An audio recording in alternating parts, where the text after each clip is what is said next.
Mega power star Ram Charan నటించిన పెద్ది చిత్రం మంచి విజయాన్ని అందుకోబోతుందని నటుడు ప్రభాకర్ అన్నారు.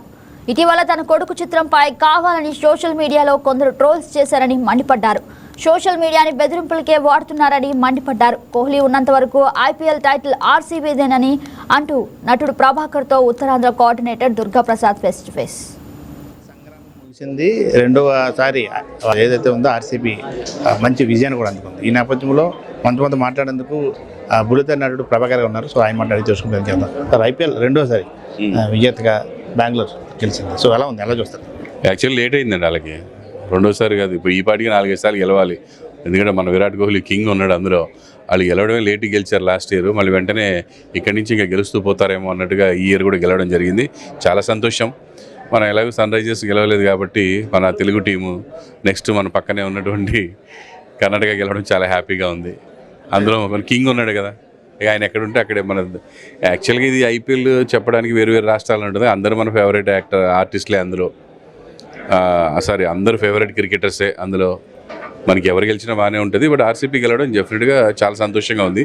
మేము కూడా జీటీ గెలుస్తుందేమో అని అనుకున్నాం ముందు మ్యాచ్ చూసి. బట్ చాలా డీలే పడిపోయింది GT.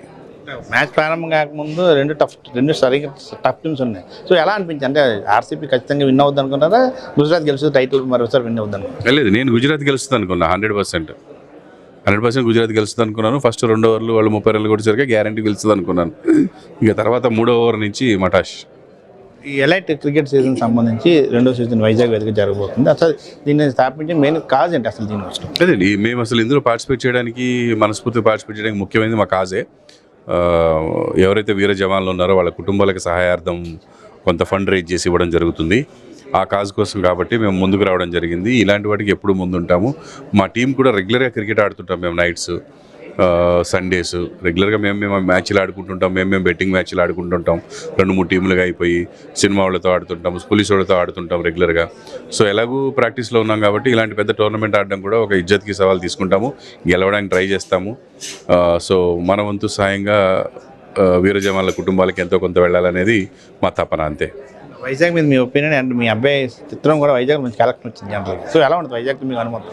Vizag, I love Vizag అండి. నాకు టోటల్గా మన ఆంధ్రప్రదేశ్ తెలంగాణలో వైజాగ్ ప్లేస్ అనేది చాలా ఇష్టంగా ఉంటుంది. ఎందుకంటే అరకు కానీ, బీచ్ రోడ్స్ కానీ, ఇక్కడ మాల్స్కి వస్తే హ్యాపెనింగ్ కానీ, అందమైన అమ్మాయిలు కానీ, చాలా తెలివైన అబ్బాయిలు కానీ, ఇక్కడ ఉన్న వాళ్ళందరూ చాలా తెలివిగల వాళ్ళు. వాళ్ళతో మనం డీల్ చేయగలిగితే ఎక్కడైనా డీల్ చేయొచ్చు అనిపిస్తుంది నాకు.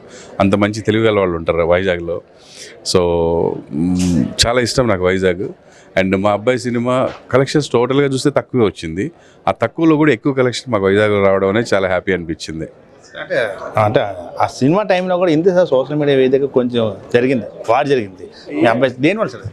ఏముండదు సార్, ఇప్పుడు సోషల్ మీడియాకి అసలు ఒక కారణమే అవసరం లేదు. ఎత్తుక్కోవచ్చు. ఇప్పుడు నేను మాట్లాడిన దాంట్లోంచి కూడా 100 తప్పులు తీయాలనుకుంటే ఇక అది మనం దాన్ని పట్టుకొని మనం వెళ్ళడం కూడా కరెక్ట్ కాదు. దాన్ని వదిలేయడం బెటర్. బాబు ఏదో పాట పాడాడు, ఆ పాటలోంచి వాళ్ళు లిటరల్ మీనింగ్ తీసిండ్రు.